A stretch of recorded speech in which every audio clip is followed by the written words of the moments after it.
మిత్రులారా, మొత్తానికి భారత్ పాక్ మధ్య కాల్పుల విరమణ అనేటటువంటిది రెండు దేశాల సమ్మతితో ప్రకటన జరిగింది. సీజ్ ఫైర్ జరిగింది. ఇది ఇరు దేశాలకే కాదు, ప్రపంచంలో ఉన్నటువంటి శాంతి కాముకులందరికీ కూడా చాలా ఆనందకరమైన, సంతోషకరమైనటువంటి వార్త. Very good news. ముందుగా అసలు ఈ సీజ్ ఫైర్ విషయం ఎందుకు ఇంత అకస్మాత్తుగా అమెరికా ఎందుకు యూటర్న్ తీసుకుంది? భారత్ పాక్ రెండూ కూడా యూటర్న్ తీసుకున్నాయి. వాటి మాటల్లో ఎక్కడా కూడా అమెరికా జోక్యం చేసుకుంటుందన్న మాట లేదు, భారత్ ఆగుతాము అనేటటువంటి మాట లేదు, పాక్ మేము చివరి నెత్తురుబొట్టు దాకా ప్రతీకారం తీర్చుకుంటామని వాళ్ళు మాటలు. ఇదంతా వాతావరణం చూస్తుంటుంటే ఇది ఏదో ఎస్కలేట్ అయ్యేలా ఉంది, ఏ పరిణామాలకు దారితీస్తుందని భయపడ్డాం. కానీ మొత్తానికి సీజ్ ఫైర్ జరిగిందండి. ఎందుకు జరిగింది, ఏమిటి అనేటటువంటి విషయం మీద కొన్ని ప్రశ్నలు ఉన్నాయి. వార్తల్లో మనకు ఆ ప్రశ్నలకు జవాబులు దొరకవు. మీరు వార్తలు ముఖ్యంగా మెయిన్ స్ట్రీమ్ మీడియాలో, సోషల్ మీడియాలో రకరకాల విశ్లేషణలు అవన్నీ కూడా వస్తూ ఉంటాయి. న్యూస్ పేపర్స్లో వార్తలు వస్తుంటాయి. వాటిల్లో మనకి కొన్ని ప్రశ్నలకి సమాధానం దొరకవు. ఆ ప్రశ్నల గురించి మనం మాట్లాడుకుందాం ఈ వీడియోలో. ముందుగా ఈ ఘర్షణ వాతావరణంలో, సైనిక ఘర్షణ వాతావరణంలో, యుద్ధ వాతావరణంలో ప్రాణాలు అర్పించినటువంటి మన వీర జవాన్లకు, బలైపోయినటువంటి అమాయక ప్రజలకు అందరికీ కూడా నా హృదయపూర్వక ప్రగాఢమైనటువంటి సంతాపాన్ని, వారి కుటుంబాలకు సానుభూతిని తెలియజేస్తూ అసలు ఏం జరిగింది అనేటటువంటి విషయం దగ్గరికి మనం ఇప్పుడు వద్దాం. ఎందుకు అంటే యూటర్న్ అనే మాట ఎందుకు అంటున్నానంటే, ట్రంప్ 2 సార్లు ప్రెస్ వాళ్ళు అడిగినప్పుడు, ఈ యుద్ధం మొదలైన తర్వాతే అడిగితే, ఇండియా పాకిస్తాన్ మధ్య ఇప్పుడు 1500 సంవత్సరాల నాటి గొడవ ఇది అని చెప్పేసి ఆయన ఇష్టం వచ్చినట్టు ఏదో నోటుకు వచ్చినట్టు మాట్లాడాడు. ఆ తర్వాత ఇంకోసారి అడిగితే, నాకు ఇద్దరు ఫ్రెండ్సే, నేను ఇద్దరితోనూ చాలా సత్సంబంధాలు ఉన్నాయి, నాకు స్నేహం ఉంది, నేను వాళ్ళ మధ్య జోక్యం చేసుకోను అని చెప్పేసి చెప్పిన పెద్ద మనిషి. అలాగే వాళ్ళ వైస్ ప్రెసిడెంట్ జేడీ వ్యాన్స్, ఆయన కూడా ఈ 2 దేశాలు శాంతియుతంగా సమస్య పరిష్కరించుకుంటే మంచిదే కానీ మేము వాళ్ళ మధ్యకి వెళ్ళము, వాళ్ళ జోక్యానికి వెళ్ళము అని చెప్పి ఆయన కూడా ట్వీట్ చేసి చెప్పినటువంటి ప్రకటనలు ఉన్నాయి. మరి సడన్గా ఏం జరిగింది అనేటటువంటిది ఇక్కడ ఒక్క విషయం ఆలోచించి, ముందు అసలు ఈ కాల్పుల విరమణ, ఈ సీజ్ ఫైర్ ప్రకటన అనేటటువంటిది ఎవరు చేశారు, ఏమిటి అనేది. ట్రంప్ తను ట్వీట్ చేశాడు. అలాగే వాళ్ళ విదేశాంగ కార్యదర్శి ఆయన కూడా, ఆయన పేరు ఏంటంటే మార్కో రూబియో, ఆయన కూడా ట్వీట్ చేశాడు. వాళ్ళు ఏం ట్వీట్ చేశారు అనేటటువంటిది నేను చెప్పే ముందు మీకు ఒక మాట చెప్పాలి. అదేమిటయ్యా అంటే, మన ఇండియా కానీ అటు పాకిస్తాన్ కానీ ఈ సీజ్ ఫైర్ ప్రకటన చేసిన సందర్భంగా ఇక్కడ అమెరికా మీడియేట్ చేసింది, అమెరికా మాట ఎత్తలేదు. ఎందుకు?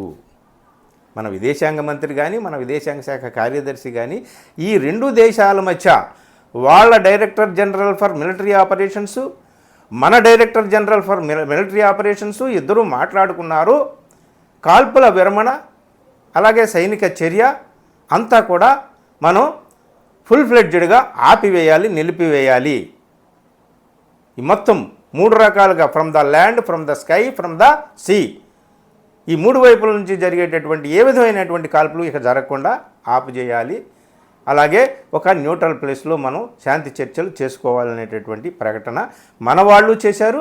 అటు పాకిస్తాన్ వాళ్ళు కూడా ఇద్దరి మధ్య కూడా సయోధ్య కుదిరిందని చెప్పేసి వాళ్ళు కూడా చేశారు. కానీ వీళ్ళ మాటల్లో, ఇండియా భారత్ నాయకుల, అధికారుల మాటల్లో ఎక్కడ అమెరికా జోక్యం మాట రాలేదు. ఎందుకు? First question. Next question, America president Donald Trump సడన్గా ట్వీట్ చేశాడు. ఆయన ట్వీట్ ఏమిటయ్యా అంటే, చూడండి, ఇప్పుడు అమెరికా జోక్యం చేసుకోకుండా ఇది ఏది జరగలేదు. ఏమని చేశాడు? After a long knight of talks mediated by the United states, I'm pleased to announce that India and Pakistan have agreed to full and immediate cease fire. రాత్రంతా కూడా ఇండియా పాకిస్తాన్ మధ్య సయోధ్య కుదర్చడానికి మేము ఎంతో ఫుల్ ఫ్లెడ్జ్డ్గా మా అమెరికా కష్టపడితే వాళ్ళు ఒక ఫుల్ అండ్ ఇమీడియట్ పూర్తి స్థాయి తక్షణ కాల్పుల విరమణకు రెండు దేశాలు కూడా అంగీకరించాయి. Congratulations to both countries on using common sense and intelligence. వీళ్ళంట ఈ రెండు దేశాలంట కామన్ సెన్స్ని, ఇంటెలిజెన్స్ని అంటే సమయస్ఫూర్తిని అలాగే విజ్ఞతని పాటించాయట. అందుకనే వాళ్ళు ఒప్పుకున్నారట. ఇది ఎవరు చెప్తున్నారు? ట్రంప్ చెప్తున్నాడండి బాబు. కంగ్రాచులేషన్స్ కూడా చెప్పాడు రెండు దేశాలకి. ఇది ఆయన చేసినటువంటి ట్వీట్. మీరు Trump tweet on India Pak cease fire అని కొడితే వచ్చేస్తుంది, మీరు చదువుకోండి. ఇంకొకటి భారత్ పాక్ చెప్పనటువంటిది అమెరికా మధ్యస్థం వహిస్తేనే జరిగిందనేటటువంటిది మనకి తెలియడం కోసం చెప్తున్నా. మన విదేశాంగ కార్యదర్శి చెప్పినటువంటి మాటల్లో వాళ్ళు ఇద్దరు అంటే ఇరు దేశాల director generals for military operations వాళ్ళిద్దరూ మాట్లాడుకున్నది 3 గంటల 50 నిమిషాలు, 3 గంటల 30 నిమిషాలు, 5 గంటల నుంచి కాల్పుల విరమణ పాటిస్తారనేది కదా వాళ్ళు చెప్పింది. ఇక్కడ వీళ్ళు చెప్తున్నది ఏమిటంటే ఇప్పుడు ఇంకా స్పష్టంగా మార్కో రూబియో అమెరికా విదేశాంగ కార్యదర్శి ఆయన చేసినటువంటి ట్వీట్లో ఇంకా స్పష్టంగా మనకు అర్థమవుతుంది. అది ఏమిటంటే ఆయన ఏమన్నాడంటే, over the past 48 hours vice president Vance and I have engaged with senior Indian and Pakistani officials including Prime Minister Narendra Modi and Shahbaz Sharif, External Affairs Minister S.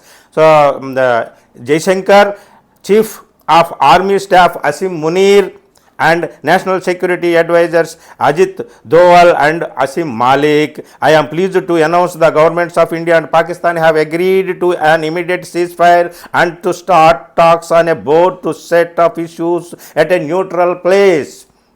ఇది న్యూట్రల్ సైట్లో వీళ్ళు ఇద్దరు రెండు భారత్ పాక్ ఇద్దరు కూడా అంటే న్యూట్రల్ ప్లేస్ అంటే neutral site అంటే భారత్ కాదు పాకిస్తాన్ కాదు, ఇంకే మధ్యస్థంగా ఉండేది ఏముంది?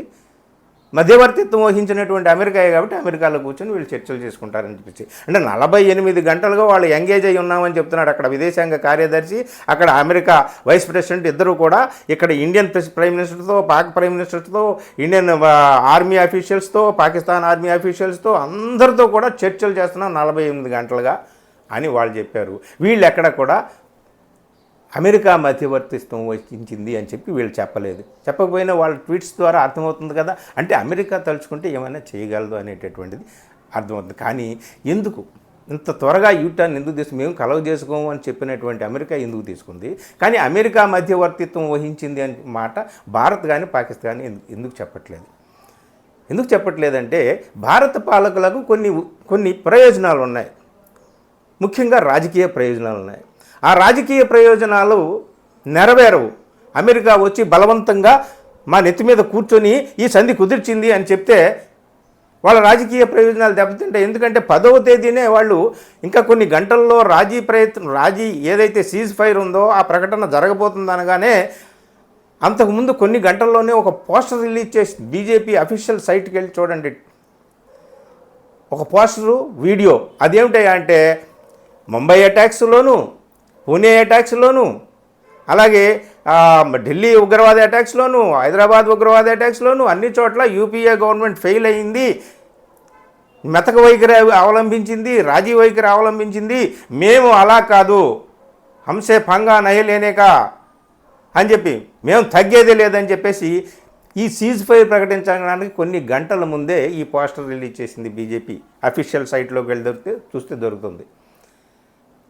ఎందుకు అసలు కాంగ్రెస్ ఏమో మీ వెనక మేము ఉన్నాం, ప్రతిపక్షాలు మీ వెనక మేము ఉన్నాం, దేశమంతా మీ వెనక మేము ఉన్నామని చెప్తున్నప్పుడు కాంగ్రెస్ని ఇక్కడ దోషిగా నిలబెట్టడానికి ఎందుకు ప్రయత్నాలు చేస్తారు? అమెరికా ఊసి ఎత్తకుండా ఇక్కడ మాకు మేమే సంధి కుదుర్చుకున్నామని చెప్పడం వెనక ఉద్దేశం ఏమిటాయా అంటే వాళ్ళ దేశాల్లో వాళ్ళ రాజకీయ ప్రయోజనాలు నెరవేర్చుకోవడం అనేటటువంటిదే ప్రధానమైంది. ఇక్కడ కాంగ్రెస్ ప్రధానమైనటువంటి శత్రువు కాబట్టి కాంగ్రెస్కి ఎక్కడ మైలేజ్ వచ్చేస్తుందో. ఒకప్పుడు డిసెంబర్ 3, 1971 భారత్ పాక్ యుద్ధం సందర్భంగా ఇందిరాగాంధీ తీసుకున్న స్టాండ్ ఏంటి? ఆమెను ఒప్పించడానికి, ఆమె మెడలు వంచడానికి అమెరికా, బ్రిటన్ లాంటి వాళ్ళు అగ్రరాజ్యాలు చేసినటువంటి ప్రయత్నాలను తిప్పికొట్టింది.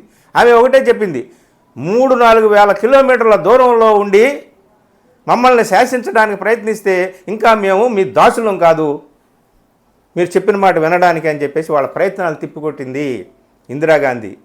ఇప్పుడు అమెరికా ఒప్పందాన్ని అంగీకరించాము, అమెరికా యొక్క మధ్యవర్తిత్వాన్ని అంగీకరించి అమెరికా చెప్పిన మాట విని జీ హుజూర్ అని, అయ్యా మీరు ఏం చెప్తే అలాగే అని చెప్పేసి కాళ్ళబేరానికి వచ్చాము అమెరికాతో పాటు అని చెప్పేసి భారత్ కానీ పాక్ కానీ ఒప్పుకుంటే వీళ్ళ ప్రయోజనాలు దెబ్బతింటే అమ్మో వీళ్ళు అసలు మొహం ఎక్కడ పెట్టుకోవాలి. అందుకని అమెరికా పేరు వీళ్ళు చెప్పట్లేదన్నమాట. చెప్పినా చెప్పకపోయినా ఇంటర్నేషనల్ మీడియా ఉంది, వాళ్ళ అఫీషియల్ సైట్స్ ఉన్నాయి. ట్రంప్ కానీ అమెరికా విదేశాంగ కార్యదర్శి కానీ వైస్ ప్రెసిడెంట్ కానీ వాళ్ళు చేసినటువంటి ట్వీట్స్ ఉన్నాయి. వాటి ద్వారా ప్రపంచానికి అర్థమైపోయింది అమెరికా రంగంలో దిగింది కాబట్టి ఇంత పని జరిగింది అని చెప్పేసి. ఇది క్లియర్. సో స్వప్రయోజనాలు ఇప్పుడు ఇక ఇండియా పాకిస్తాన్తో ఒక న్యూట్రల్ ప్లేస్లో చర్చలు జరిపినప్పుడు ఏ విషయం మీద చర్చలు జరుపుతుంది అనేటటువంటిది క్లారిటీ కావాలి. 2 సార్లు అఖిలపక్ష సమావేశం జరిగింది, 2 సార్లు ప్రధాని హాజరు కాలేదు. 3వసారి అఖిలపక్ష సమావేశం జరిపి అసలు ఈ సీజ్ ఫైర్ వెనక ఉన్నటువంటి కారణం ఏంటి, దీన్ని ప్రకటించడానికి కారణం ఏంటి, దీనికి దారి తీసినటువంటి పరిస్థితులు ఏంటి, దీన్ని వివరించండి అని చెప్పి ప్రతిపక్షాలు డిమాండ్ చేస్తున్నాయి. 3వసారి అఖిలపక్షాన్ని ఏర్పాటు చేయమని. ఈ 3వసారి అఖిలపక్షాన్ని అయినా ఏర్పాటు చేస్తారా లేదా తెలియదు, దానికైనా ప్రధాని వస్తాడో లేదో తెలియదు. అయితే శాంతి చర్చలు రాబోయే పాకిస్తాన్తో జరగబోయేటటువంటి న్యూట్రల్ సైట్లో జరగబోయేటటువంటి శాంతి చర్చల్లో కేవలం ఉగ్రవాదులకే పరిమితం అవుతాయా చర్చలు, లేకపోతే కాశ్మీర్ కూడా ఉంటుందా? కాశ్మీర్ కీలకం కాబట్టి. కాశ్మీర్ సమస్య తేలకుండా ఇండో పాక్ మధ్య ఉన్నటువంటి ఘర్షణ వాతావరణం ఎప్పటికీ సమాప్తం కాదు. సో ఏది ఏమైనా ఇప్పుడైనా సరే ఒక వాతావరణం వచ్చింది కాబట్టి అమెరికా కానీ చైనా కానీ రష్యా కానీ ఎవరైనా సరే కూర్చొని వీళ్ళ మధ్య ఉన్నటువంటి కాశ్మీర్ సమస్యను శాశ్వతంగా పరిష్కరిస్తే మంచిది. అలాగే మాటిమాటికి నా దగ్గర న్యూక్లియర్ బాంబు ఉందని బెదిరిస్తుంది.